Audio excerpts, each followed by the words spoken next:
Bahandi ug dakong garbo sa dakbayan sa Davao ang mga lumulupyo niini, ang mga Davaoenos. Dala ang manindot, pinasahi ug abunda nga tradisyon ug kultura.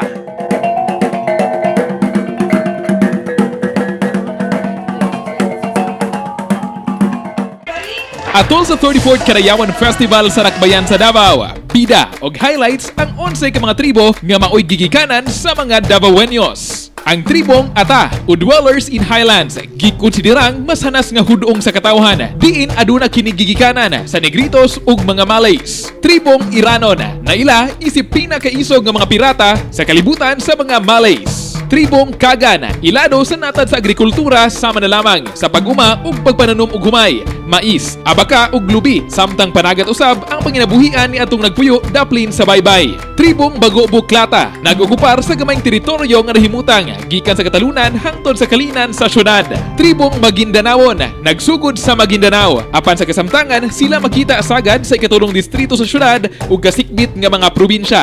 Tribong Maranao, tribong ilado sa ilang traditional nga biste sa tanang Filipino ethnic groups ug mas naila karon sa pagkamakugihon kun pagkanegosyante. Tribong Matigsalog or River People, din sagad himutang ang ilang panimalay daplin sa kasapaan. Tribong Ubu Manubo, na ila sa ilang intricate casting, fine weaponry ug jewelry. Tribong Sama, gihulagway isip mga individual nga mahigugmaon sa kalinaw ingon man sa panaghiusa. Tribong Tagabawa, giingong mao'y pinaka-intelihenteng mga lumad sa tibuok Pilipinas. Ug ang ika-11 mao ang tribong Tausog, na ila sa ilang kaisog ug kadasig. Loyalty usab ang pinakabilihong kinaiya sa maong tribo.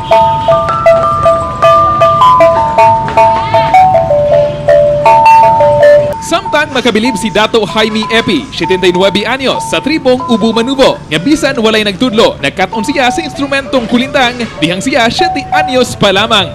Kini, pag okasyon, yung aron, okasyon man nun, kadayawan. Unya ang among tinugtugan, kinayahan din na. Welcome, salamat, na nagkakita-kita ta. Maunay tumong tinguha nini. Pipila sa mga okasyon nga ilang ginaduyugan sa kulintang, mao ang pag-welcome sa bisita, okasyon sa kasal ug bisan sa okasyon sa patay. Sumala usab ni Alvin Mustafa Nasif sa tribong Maranao. Iyang gipanghinaot nga mas mapalambo pa sa ilang kultura ug tradisyon alang sa mga mosunod pa nga henerasyon. Kung ano man yung naging kulang sa amin, yung sa dati, ay sana mapupunan nila. Yung bang mas maano pa nila, ma-achieve pa nila yung magagandang asal na inano sa amin ng mga ninuno namin. Yan, pamana nila.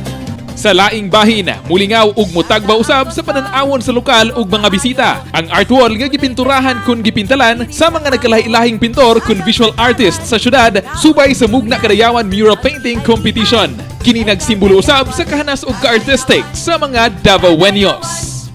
Ang atong pagpreserba ug pag-atiman sa 11 kadakadiyang tribo sa Dakbayan sa Davao, ang bugtong susi aron matagamtaman pa sa sunod nga henerasyon ang maong pinasahi nga kultura ug tradisyon.